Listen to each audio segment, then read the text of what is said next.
Moi, on me parle de liberté d'expression en France. Il n'y a aucun problème. Moi, j'ai 2 cas qui me choquent. Et c'est pour ça que ce 2 poids, 2 mesures est très dangereux. C'est pour ça que quand tu me parles de démocratie à outrance, fait ça, ou comme quoi ici c'est une dictature, et comme quoi on a une junte, et comme quoi, etc., c'est de la foutaise. Il y a 2 cas. Le premier cas, Valérie Pécresse. Est-ce que tu as Valérie Pécresse? Valérie Pécresse, c'est la présidente du Conseil régional d'Île-de-France. Valérie Pécresse, elle a retiré le prix Simone Veil à Zineb El Razaoui. Parce que Zineb El Razaoui a dit que Gaza était un génocide comme Auschwitz. On lui a retiré le prix Simone Veil. Première des choses. Premier exemple. Deuxième exemple. Un humoriste français qui s'appelle Guillaume Meurice, qui est humoriste.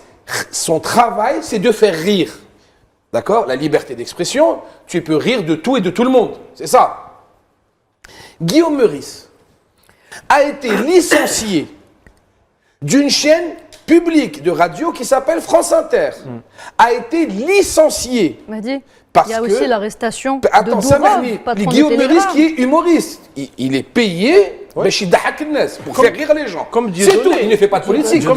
Il est payé. Non, attention, c'est pas la même chose. Dudonnier est un humoriste qui travaille dans le privé, c'est pour ses spectacles. Mais il est Guillaume Meurice est un humoriste qui fait dans une radio publique France Inter, première radio en termes d'audimat française, pour faire des blagues, pour adoucir la politique, pour faire des blagues à connotation politique, mais toujours dans le respect. Il a été licencié parce qu'il s'en est pris à Benyamin Netanyahou.